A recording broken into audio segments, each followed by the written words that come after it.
रजा कैसे भड़का रहे हैं, सुनिए जरा। अगर आपको अपनी बात मनवानी है तो उसके लिए ये जरूरी है कि तमाम मुसलमान मुत्तहिद होकर एक आवाज में एक साथ आओ और दिल्ली का घेराव करते हैं। पार्लियामेंट शुरू होने जा रही है 25 तारीख से। 24 तारीख का हमारा प्रोग्राम इंशाल्लाह दिल्ली में होने जा रहा है। इसी पार्लियामेंट के सेशन में इन दोनों बेईमानों की, बदमाशों की, जिन्होंने गुस्ताखी की है, इनकी गिरफ्तारी भी होगी। सुना आपने, यहीं पर नहीं रुके तौकीर रजा, और भी बातें बोली गई उनकी तरफ से। कैसे पहले शांति से और उसके बाद धीरे धीरे लोगों के मन में जहर घोलने की कोशिश कर रहे हैं, एक तरह से कानून हाथ में लेने की कोशिश कर रहे हैं। चलिए जानकारी आपके सामने जल्दी से रख देते हैं, आपको बताएं। देखिए जिहादी प्लान कैसे इनका एक्टिव है। तौकीर रजा ने वक्फ संपत्ति छीनने का ही डर जाहिर कर दिया। वक्फ संशोधन बिल को लेकर है ये बात। 24 तारीख को उन्होंने कहा कि दिल्ली में शांति से पहुंचे, 24 तारीख को शांति से पहुंच जाएं, और बात ना सुने जाने पर 15 दिन बाद का प्लान बता दिया। इशारे इशारे में मुस्लिमों को उन्होंने एक तरह से उकसाया है, भड़काया है, और कहा है कि जयपुर से निकलो तो दिल्ली तक जाम लग जाए, यानी इस कदर निकलो कि दिल्ली तक जाम लग जाए। क्या करना चाह रहे हैं? क्या गृह युद्ध चाह रहे हैं तौकीर रजा? सुनिए जरा किस तरह से बोल रहे हैं। तुम आओ, 24 तारीख को ये बात होगी, ये दिखाया जाएगा कि आज हम पूरे अमन के साथ आए हैं, हाथ में तिरंगा लेकर आए हैं, कानून अपने हाथ में नहीं लिया है, कानून के दायरे में आए हैं। लेकिन अगर हमारी बातें नहीं मानी गई तो 15 दिन के बाद फिर आएंगे, और उस दिन तुम्हारी जिम्मेदारी होगी, उस दिन हम अपने तरीके से आएंगे। ये ऐसी तादाद में दिखाओ, तुम दिखाओ कि हमारी तादाद को छुपाते हो। जिस दिन हम सड़कों पर आएंगे तो तुम्हारी रूह कांप जाएगी और तुम हमारी बात सुनने पर मजबूर हो जाओगे। अपने मजहब के लिए, अपने मुल्क के लिए, अपने मुल्क के लिए जद्दोजहद करते हैं। हमारे नौजवान बुज़दिल नहीं है, ये बात मैंने बार बार कही है कि हमारे उलमा ने, हमारे दानिशवरों ने, हमारे कायदीन ने अपने नौजवानों को कंट्रोल करके रखा है। जिस दिन ये नौजवान हमारे कंट्रोल से बाहर हो गए तो तुम्हारे बस की बात नहीं है कि इनको कब्जे में कर सको। सुना आपने, कह रहे कंट्रोल करके रखा हुआ है, यानी जब आउट ऑफ कंट्रोल होंगे तो पता नहीं क्या होगा। इस तरह की एक धमकी इनकी तरफ से दी जा रही है। तौकीर रजा के क्लब में एक और मौलाना है जो शामिल होते दिखाई दिए। चलिए बताते हैं उन्होंने क्या, वो 2 कदम आगे बढ़ गए। आपको बताएं वो 2 कदम आगे बढ़ गए। देखिए आयोजन में अजमेर अंजुमन के सचिव भी थे, जिनकी तस्वीर आप यहाँ देख रहे हैं। सैयद सरवर चिश्ती ने भी भड़काऊ स्पीच दे दी। मौके पर उन्होंने भी चौका मारा और कहा कि शिया और सुन्नी में बट गए हैं। मुस्लिमों को कहा कि शिया और सुन्नी में बट गए हैं, लेकिन अब हम ना बटेंगे ना कटेंगे। देखिए इन्होंने भी वही नारा दिया है। 65 साल उम्र हो गई वरना तकरीर ना करता। 65 साल इनकी उम्र है, नहीं तो ये पता नहीं क्या कर गुजरते, ऐसा कम से कम इन्होंने मंच से कहा। सुन लीजिए जरा पहले सरवर चिश्ती को भी सुनिए। हमको कहीं से घाटे में नहीं है, तुमने हमको एक कर दिया। बड़ा ही मसलकों में बांटने की कोशिश की, लेकिन हम ना बटे ना कटे। जो बटेगा वो कटेगा, ना हम बटेंगे ना हम कटेंगे।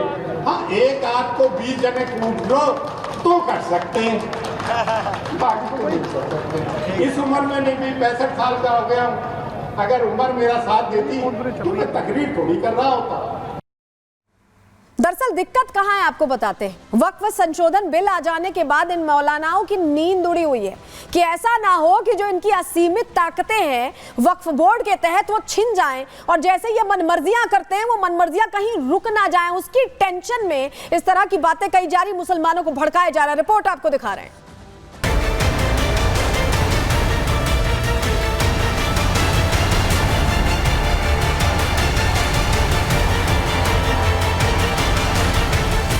दिल्ली में मौलाना अरशद मदनी और जयपुर में मौलाना तौकीर रजा, ये वो धर्म के ठेकेदार हैं जो इस समय वक्फ के नाम पर मुस्लिमों को भड़काने में जुटे हैं। ये मौलाना न सिर्फ एक पूरे समुदाय को भड़का रहे हैं, बल्कि संविधान और कानून से 2-2 हाथ करने की चेतावनी भी दे रहे हैं।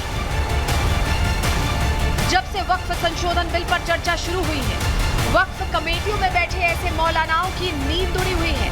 ये मौलाना हर हाल में वक्फ की असीमित शक्तियों को बचाए रखना चाहते हैं, क्योंकि अगर वक्फ की ताकत में कटौती हो तो वक्फ की जमीन कब्जाने वाली दादागिरी पर लगाम लग जाएगी। यही वजह है कि अरशद मदनी और तौकीर रजा जैसे मौलाना उम्र के इस पड़ाव में अपनी जहरीली तकरीरों के दम पर मुस्लिम युवाओं को भड़काने में जुटे हैं। जयपुर में तौकीर रजा जैसे कई मौलानाओं ने मिलकर महफिल सजाई, वक्फ को मुद्दा बनाया, मुस्लिमों को उनकी संपत्ति छीनने का डर दिखाया और फिर शुरू किया जहर फैलाने वाला एजेंडा। इस एजेंडे में नफरत है, सियासत है, साथ ही सरकार गिराने की हसरत भी है।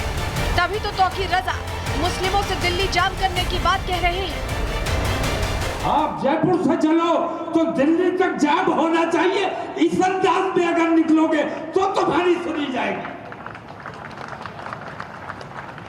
ये ऐसी तादाद में निकलो, तुम दिखाओ कि हमारी तादाद को छुपाते हो।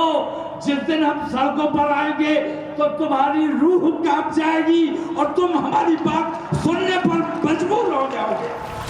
तौकीर रजा मुस्लिम युवाओं से मुजाहिद बनने को कह रहे हैं। जिस मंच पर खड़े होकर तौकीर रजा मुस्लिमों की ताकत का बखान कर रहे थे, उसी मंच से उन्होंने अपनी महिला विरोधी सोच भी जाहिर कर दी।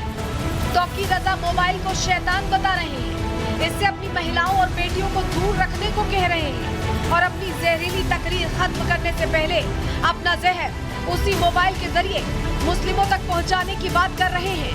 मोबाइल अपनी कमसिन बच्चियों को मत दो। ये ऐसा शैतान है जो कान से घुसता है तो दिल में जगह बनाता है, और मोबाइल जिस बच्ची के पास है वो है तो हमारे सामने, लेकिन कहाँ किसके टच में है, किसके रास्ते में है, हमें नहीं पता। जो मैं मैसेज आप तक लेकर आया हूँ, इस मैसेज को अपने तक मत रखना।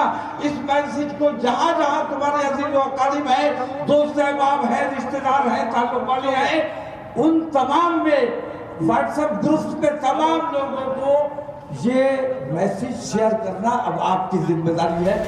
जो मौलाना अपने ही धर्म में पुरुषों के लिए मोबाइल जरूरी और महिलाओं के लिए हराम मान रहे हैं, वो वक्फ बोर्ड में महिलाओं की एंट्री कैसे बर्दाश्त कर सकते हैं? एक वजह ये भी है कि तौकीर जैसे मौलाना वक्फ के खिलाफ मुस्लिमों को भड़का रहे हैं, लेकिन बीजेपी के फायर ब्रांड नेता और केंद्रीय मंत्री गिरिराज सिंह ने तौकीर रजा पर करारा हमला बोला है। ये कुछ लोग वोट की लालच में इनके तलवा चाट रहे हैं, देश को नहीं देख रहे हैं। इसी कारण ऐसे लोग समाज में अनरेस्ट पैदा करना चाहते हैं।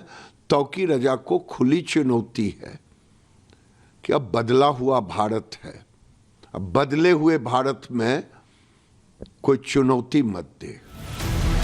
तौकीर रजा जैसे मौलाना भले दिल्ली के घेराव का सपना लिए बैठे हैं, लेकिन गिरिराज सिंह का ये बयान बता रहा है कि अगर देश की शांति में तौकीर जैसे मौलानाओं ने खलल डाली तो कानूनी तरीके से इनका हिसाब होगा।